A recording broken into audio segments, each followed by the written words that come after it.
On today's episode, we are going to dive into gaining confidence on sales with online business coach Lindsey Badillo. Stick around. Hola creators, I'm Yesenia Bocaneira, founder of Focus and Bloom Studios. I'm a photographer turned marketing strategist who took a leap of faith, moved over 3,000 miles away from home with one camera and one heavy suitcase filled with dreams. If you're a creative soul and dream maker, this podcast is for you. Here I share actionable tips and tactics on marketing, business, and mindset to help you grow and up-level your business with purpose and lots of joy, one action item at a time. Get comfortable and let's get started. This is the Focus and Bloom podcast. Joining us today is Lindsey Badillo, online business coach and consultant. She helps coaches create consistent income in their business through heart-centered strategy and soulful sales practices.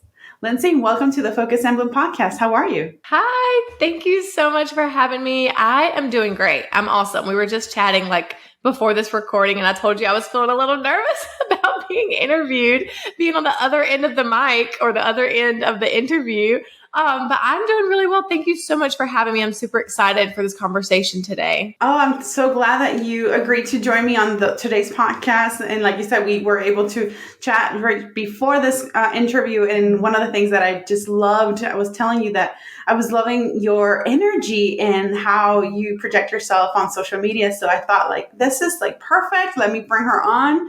And I'm so glad you did. So thank you so much for joining me today. Oh, thank you. Thank you. I'm so excited to be here. Yes. All right, Lindsey. So one of the biggest things as entrepreneurs, especially as solopreneurs, and when we're starting out, is sales and gaining confidence. So that's one of the things that we're going to be diving in today. But before we get into the nitty gritty, can you tell me a little bit about how you got started as an online business coach? Oh, yes. I would love to tell you that. It is quite the journey.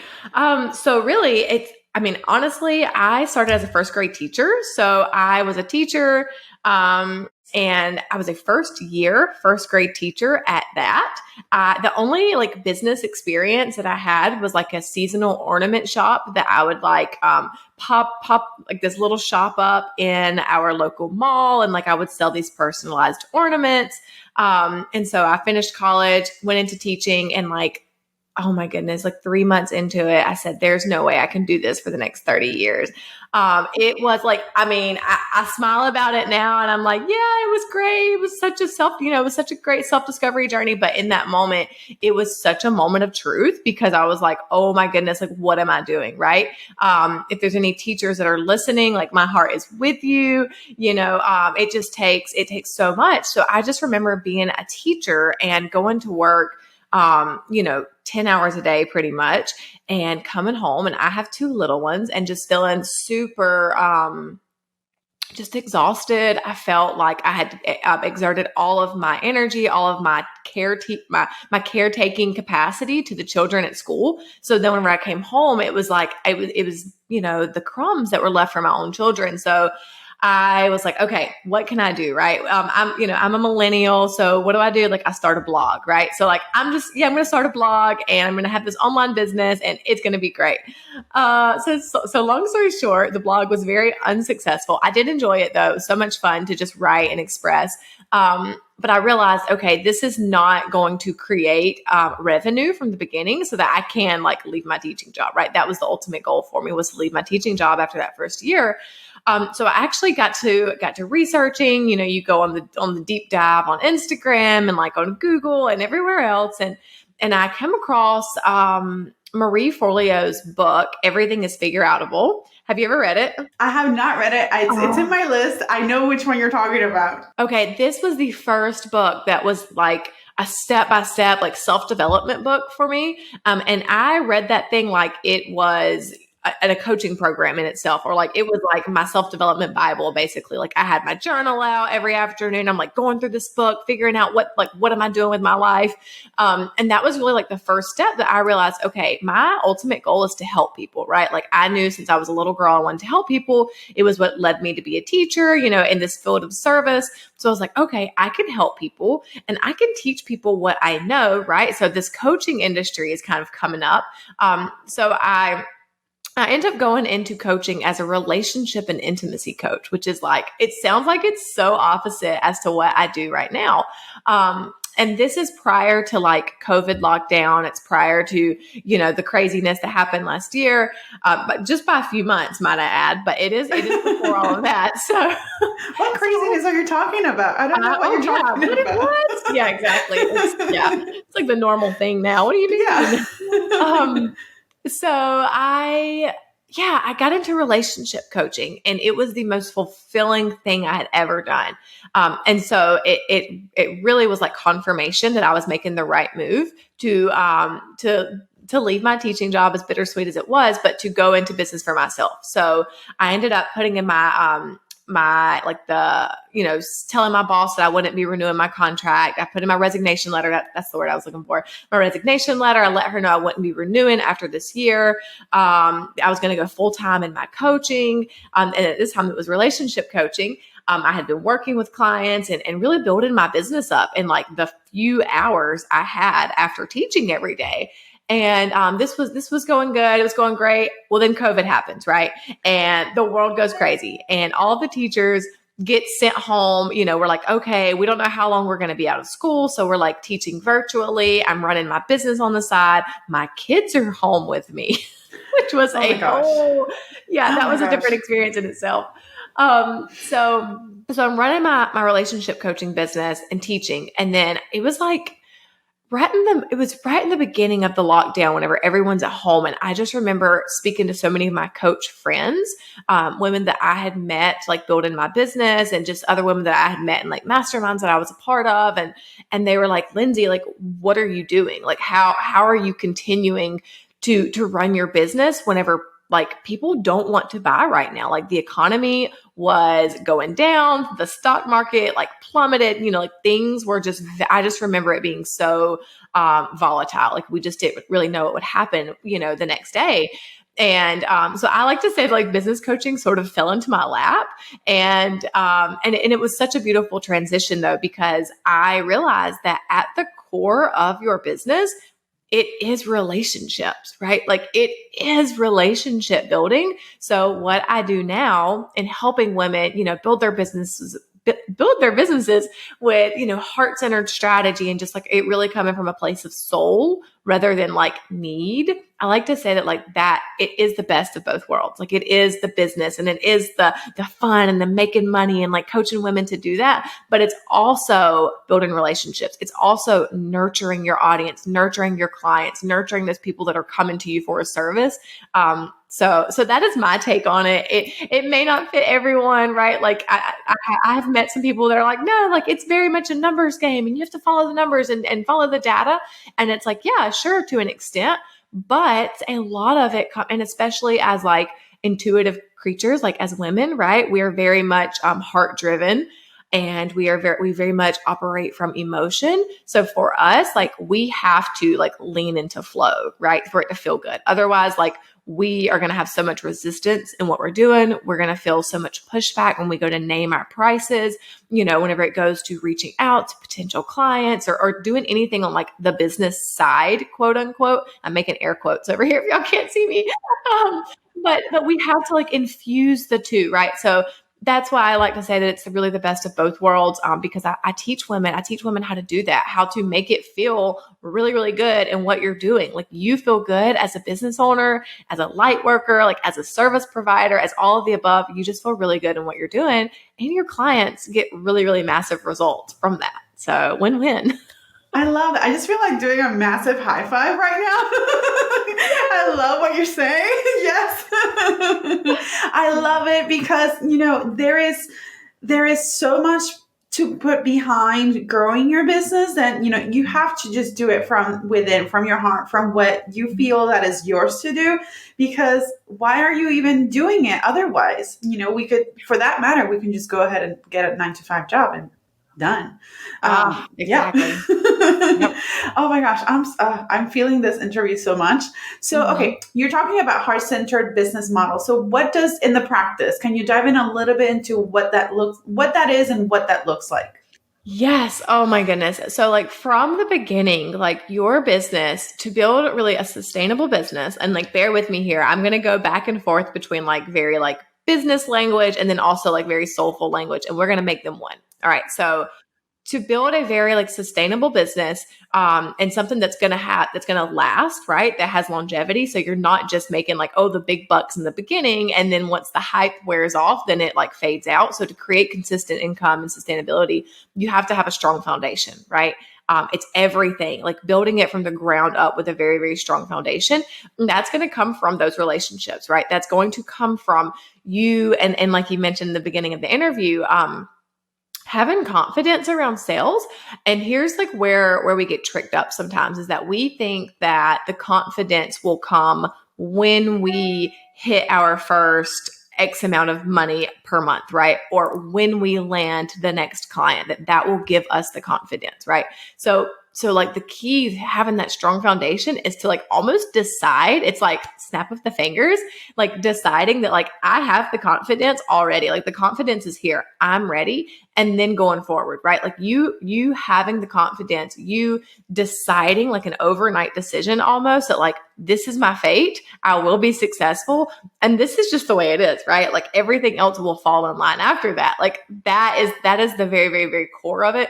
And that does come from your heart, right? Because if you are in this service providing space, if you are, no matter like what it is, whether you're writing for people or you're taking pictures or you're coaching or you're, helping with content creation and things, like it's coming from a place of service, right? Like you want to help people and you want to like expand on the natural gifts that you have. Like you have a gift inside of you. That's why you're doing what you're doing, right? So coming from that place and just having that really, really strong foundation in the beginning is so, so, so crucial, because that's what's going to create longevity, right? This isn't going to be something that you wake up one day and you say, oh, well, I don't think this is not for me anymore. This was just for a paycheck, right? Like if it's coming from a place of service and it's coming from your heart, like that's what's going to last, right? Like that will last, pandemics and, stock market crashes and things like that. So I think that is the first part. Like that is the first piece of having like a very heart-centered, heart-led business, is having that strong foundation. And then the next place of it is coming into your business and coming into sales conversations and going into like whether you're meeting with a potential client or you're getting on a sales call or you are putting even like your prices together and things like that, like looking at it as transformational over transactional, right? So like rather than entering your conversations like, okay, well, this is just a transaction. And if it doesn't work out, well, I guess I'm just on to the next person. Like look at it as like, how can I provide transformation for this person? How can I provide transformation for their business, for their wedding, for their whatever, right? Like what is the service that you're putting into it?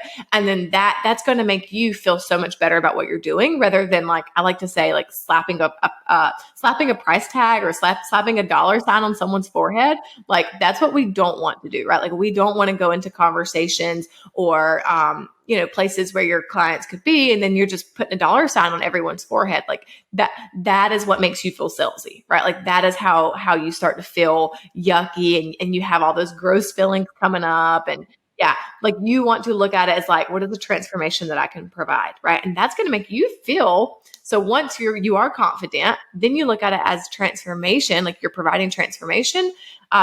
And then you're like, okay, now I actually feel good about collecting this money, right? That's when the confidence will come to you, So it's like you have to be it to become it, if that makes sense. Yes. Oh, I'm feeling this. Love the idea of not transactional, but transformational. I love this. Yeah, absolutely. Yeah. It's like it's definitely a different mindset. Yeah, absolutely. It doesn't happen like overnight. So I can tell you to go make this decision overnight. Yeah, just decide you're going to be confident, but it's also like a muscle. Like you also like have to practice it every single day. Like you have to like put in the work and just do it over and over and over again, and it will come easier to you. Like it doesn't come in your zone of comfort. It's going to come in like where that discomfort is, right? So, but the first time you do it, Yes, yes. And I like to tell my clients sometimes, especially after they've raised their prices or they have just pitched, to a client for the first time, or they've taken their first sales call. I like to tell them, you're never going to have to do it for the first time again, like ever. So that's done with. Like you'll never be a brand new beginner on that, right? So that can also give you comfort. I am digging this. I love it. I'm feeling my heart is even like exploding right now, like super open, because it's making me think about like my own purpose and like my own transformation in my business. So it's like it when you know that what you're doing is because there is just this deeper purpose as opposed to just a transactional purpose, then everything is just gonna fall in place little by little. Oh, I love this. Yep. I'm totally feeling this. Yes. Oh my God. It's so good. Yes. Absolutely. All right. So, okay, can you share maybe like 2 or 3 tips on how we can build or refocus that mindset into creating that heart-centered and sustainable business model? Because that's one thing. It's like, it's not just being in that mindset, but like, let's make it sustainable so that we feel that confidence continuously. And then we don't have to, like doing that thing for the first time all over again constantly. Yeah, absolutely. So like practical wise, like these are just like some very practical things to start thinking about, even if you're in the beginning stage of your business. I want you to think about giving all of if you're an online creator, think about giving all of your audience a home.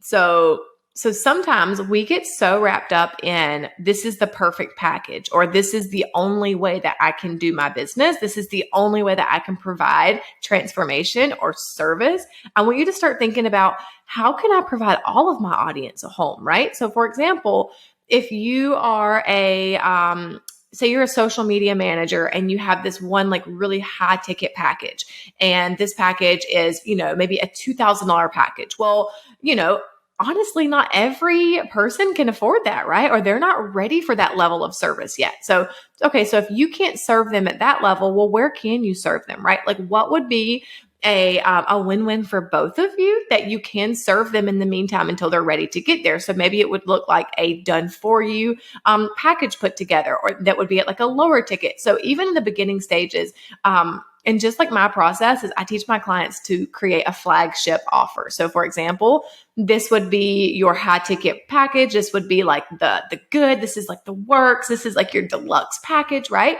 But then to also create like, something smaller than that, so that you have a home for all of your audience, right? You have a place to put them until they're ready. Or even whenever they come out of that flagship offer, you have a place to put them now. So this is, memberships and monthly services, monthly, very high vibe containers are very much coming into, they're trendy right now, honestly. Like I think that with the change in the economy, and just people are looking for results right now. They're looking for community. Some people, I mean, honestly, like I remember like last year leaving my teaching job and we didn't know what would happen. I mean, we definitely had to be a lot more intentional with where we spent money, right? So you have to think, what would be a service that could provide them with transformation that would be a win-win for them and for me, right? So thinking about these lower ticket models of business, such as membership, such as monthly services, such as done for you packages, having those always ready in the background.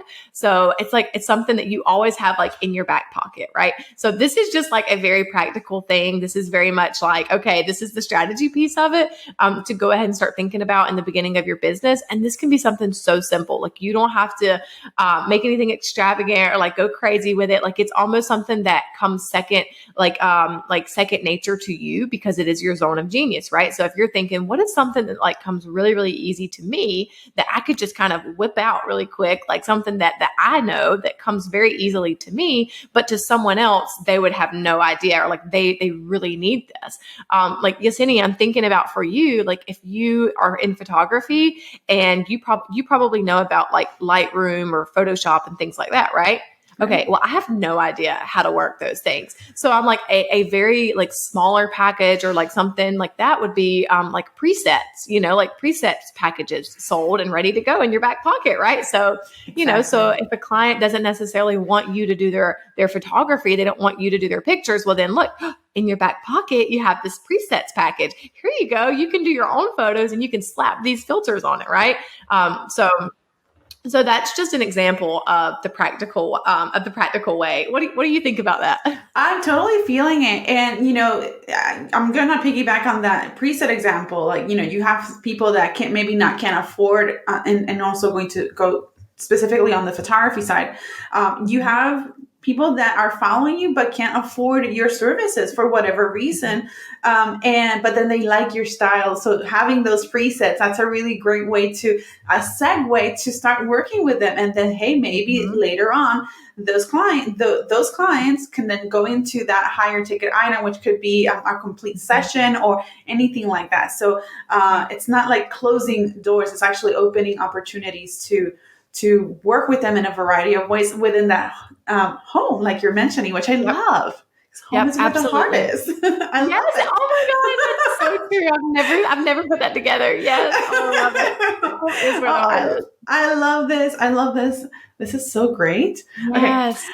So, now we're putting this into practice. Now let's get into the sales portion. So how can we bring that soulfulness into sales, which is really sometimes could be one of the biggest hurdles many starting business entrepreneurs have, even if they're experienced, but maybe they're trying to pivot, and sales is always one of those like cringing things that we have to go through. So how can we bring the soul into sales? Yes. Oh, it's so good. So one of the things that I do before I get on any kind of sales calls, or like I do a lot of webinars. So like before I do webinars and like these events where I will be pitching something, quote unquote, pitching something, where I'm offering that transformation, right? Is I will like literally like embody the person that I am like, stepping into. So for example, I will turn on, like, I have a money magnet playlist on Spotify. And this is just something that's like going to help you it's going to help you approach sales with fun, right? Like it's going to help you approach sales in like a way of like, this feels good to me. This feels like this is coming from my soul, because like I'm taking the pressure off of myself, right? I'm taking the dollar sign like off of the other person's forehead. I'm not worried about the outcome. Like this is fun. This feels good. This is transformational. So I will turn on the playlist, and it has songs, it's like ranging from like Pink Floyd to like, Gold Digger by Kanye West. Like it's just like fun music about making money. Like, can we make money and like make it fun, right? Like, can we make money? Can we make money making it fun? There we go. And like, I think that's like the first part of it, right? Because anytime that like you're going into something like all buttoned up and like stiff and you have this like weight on your shoulders, well, like immediately you've separated yourself from soul, right? Like you've separated yourself from heart. You are immediately operating from ego, right? You're operating from a place of like, I have to make this sale and then I will be successful, right? I have to land this client. Then that means that I am legitimate, right? So like separate from that, step back into soul, step back into spirit. Like what would spirit do? That's something that you can always ask yourself, like in a conversation. I know I'm getting a little woo here. No, I love it. Yes. You just have to ask yourself, like, what would spirit do, right? So for example, if you are chatting with a client, in your messenger, or they've contacted you and you just really don't know how to like respond back to them, and you don't want to sound salesy, like literally tap in that moment. Like you can write it on a Post-it note and put it, on your desk, or you can make a note of it in your phone and just ask yourself, like, what would spirit say? What would spirit do? Well, probably spirit would like respond to that person how you would want to be responded to, right? And it sounds so simple, but sometimes it's so hard to do in the moment. But you just tap in and say, okay, what would spirit do? Like what would soul say? And they would probably come into it very detached, very open, very lighthearted, and say, sure, I'd love to have a conversation around this with you. Would you want to hop on a quick call? Like where you just like really go into it very lighthearted, and you go into it like detached from all outcomes, from all results, from any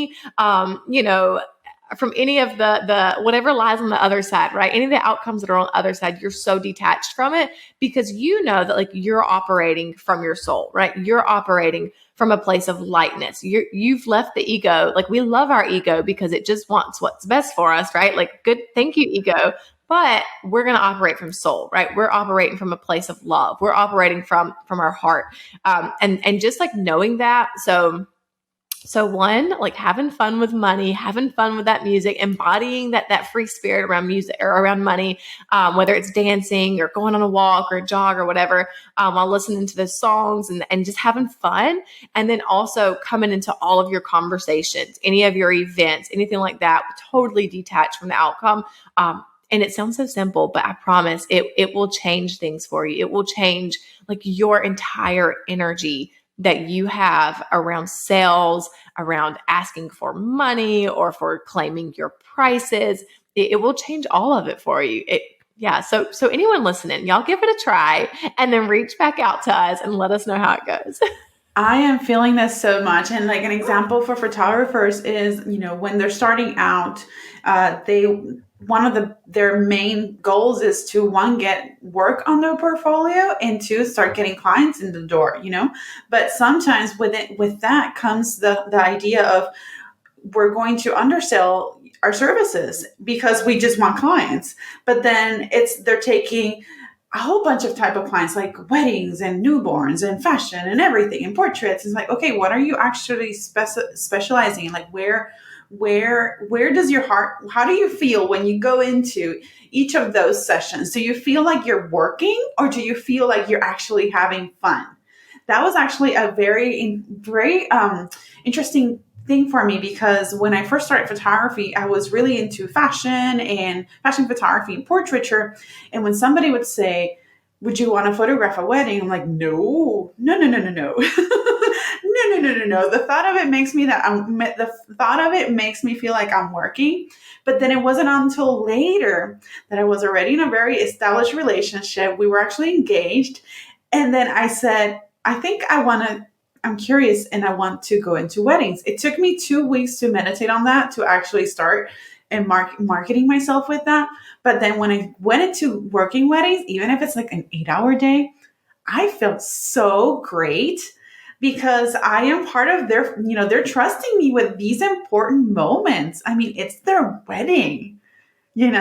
So it's like, think when you go into doing what you're doing, photography or anything, how do you feel when you're doing that? Do you feel like this is a drag or do you feel like you actually get something from it? Like you yourself are fed from that experience. I think that's crucial. And that's going to help us that so much. I think that's going to help part of like identify if we're working from the heart or not, right? Or if we're working from the ego mindset, because we do, we live in a society where we do need money to pay for things so that we can, buy food, pay our mortgage or whatever. Right. That's totally understandable. But like, what you're doing definitely has to come from within because you're going to get that confidence that you're mentioning because you know that what you're doing is what you should be doing. So it's just going to float. Yes. Oh my goodness. All of that. And like I want to touch on what you just said, how you really pivoted, right? Like you started in one place and then you were like, yep, that is not for me. It feels like work to show up there. So that is not for me. Right. So then you went on about your business, did your thing. Like you did what lit you up, what you enjoyed. And then you were like, oh, like I'm feeling like this pull. So honestly, like that shows how in tune you are, like with your inner workings, right? Like that you are operating from a place of heart. Because if not, then you would have in the beginning, you would have said, oh, well, I can probably make more money doing weddings. Like, let me just do that anyways, right? So that would have been your ego talking. And then B, whenever it did come up, whenever you did have that like inkling of, oh, I think I want to try this, like you would have resisted because you would have said, oh no, like I don't know anything about that. This is what I'm good at. Right. So I love that, like, whenever you felt that pull that you said, I meditated on it for 2 weeks and I just really had to sit with it. And then you made this then you made this decision from a very empowered, and it was a place of like full assurance, right? Like you knew like, hey, this is something that I want to try. Right. So I love that. And so for anyone listening, like, I think that that is validation that like, it's okay to change your mind. It is okay to follow something different, to try something different. I also felt I too had to really think, okay, do I want to leave relationship coaching? Because it was very cushy, you know? I knew what I was doing. My clients got good results. It was profitable. It was what all of my social media audience knew me for. So I did feel like I was in this middle place for a few weeks of like, oh, is this something that like I want to go full time into? So and it was also very much like tapping in and saying, okay, like, where do I feel the most lit up? Like, do I feel like a pull to this? Like, is this what I really, want to be doing? And obviously y'all can see which one won. Yeah. But I think that like it was the best decision I could have made because I show up, looking back, I show up so much fuller than how I did then, right? Like, I show up now and I get to show all parts of me, right? Like, I get to show this like kind of woo, sort of like, spirit and ego. Like, I get to show that side. And I also get to talk about strategy. And I also get to talk about, all right, let's do A, B, C, and 1, 2, 3, you go do this, come back and tell me how it goes. Like, I also like am very like, let's just do this also. So it's like it's a beautiful balance between both. So I love that you listened to yourself on that and that you made that pivot. So that's beautiful. Yeah. Oh, thank you. No, definitely. And like even last year was a really tough year for a lot of us, especially like in the wedding industry, having a lot of weddings canceled or postponed or like, resized from really big parties to just a courthouse wedding. So it's like, Yep. my mind was like, how am I going to handle this? I know I need to pivot with something. I felt that I already was in the process of pivoting and then COVID hit. So it's like, okay, am I going to leave photography or am I going to incorporate it and blend it in a more organic way that I feel that I'm still being true to myself? And then I realized my camera has now become part of myself. So I cannot pull away from photography because I feel that I would be like cheating on myself. Oh, wow. Yeah. Yeah. You're so right. It's a piece of you. Yeah. Yeah. Yes. Oh my gosh, this is such a great conversation. I really, really love this. Love it. It is. Okay. It is so good. Yeah. Right, It's so funny. Sorry. I know, you go for it. Go for it. Yeah, I was just going to tell you, I have a camera I have a camera that my husband bought me last year because I don't know if you know anything about human design, but I'm like a manifesting generator. So I like to dabble in a lot of different interests. So he bought me this camera and I was like, yeah, like I'm going to learn photography. Yeah, like this is it. And I feel guilt because it's like sitting over here on the shelf and I've opened it up like 3 times. And I don't know. I don't know if the gene skipped me for like good photography or if I just haven't like given it my all yet. But it is something that like I would love to get into, like just to like do for fun with the kids and take their pictures and stuff. But yeah, I just wanted to like let you know about that. I love it. Any tips? I love it. I think honestly, the most impactful images are the ones that tell a story. So you're technically speaking, your camera can help you set it up so that you don't have to worry about the techie stuff. But then if you're really able to see and capture a story in just a frame, that's going to make you a much better photographer because you can have the most expensive camera and not know how to take really impactful images and it doesn't matter. And you can have a toy camera and take really great photos and then make an impact with that. So the gear is not a hurdle for you to create good images. And if you really want to like perfect it even more, then yeah, you can go into like the nitty gritty, the techie part behind like, okay, what do I need to do to get that blurry background? So then you learn how to tweak your camera settings. But that's a technical thing. Once you get that technical thing, then you don't have to worry about it because eventually it will become second nature. It's all about how you see things and how you can capture that story. Oh my gosh, that was the best advice I've ever been given on it. Like usually, if I ask someone like, well, like I just am really having problems with like learning how to operate it. They're like, well, you need to like adjust your ISO and like work on your aperture. And I'm like, oh my gosh. So that's the best advice. Like, I think that you just gave me like inspiration to go and charge my camera and like open it up this weekend and just have fun with it. I love it. Please tell me how it goes. Yes, I will. Thank you for that. I love it. Okay, Lindsey, I think we could definitely continue this conversation. I'm really feeling it, but let's go ahead and start wrapping it up a little bit. And the way we do this is that we do a lightning round of just random fun questions to end on a even higher note because this interview is like so great. All right. So the first one, coffee or tea? Coffee. Spring or summer? Summer. 80s music or 90s music? I don't know the difference. I guess it depends if it's like early 80s versus mid 90s. yeah. I don't know. Like I have such a variety of music. Honestly, I couldn't tell you like when they're from. Like I literally have like Fleetwood Mac. I think that's like 70s, right? To MGMT to like I have such a variety, like all the music. Is that a choice? That works. Yeah, that works. Okay. We talked about this outside prior to recording the conversation, but what is your superpower? My energy. Totally. Oh my gosh. Thank you. Yes. So we did have a conversation about this right before. And thank you. I really appreciate that. I hear from a lot of my clients and from people like on social media, they're like, Lindsey, like your energy is infectious. And so I appreciate that, and I think that gives me like confirmation, that like, hey, I am doing what I'm supposed to be doing. So I appreciate that. Thank you. Oh, this is honestly, I'm definitely feeling this interview. I'm feeling your energy, and it's Friday when we're recording this. So I'm like I feel ready for the weekend. Yes. I am ready.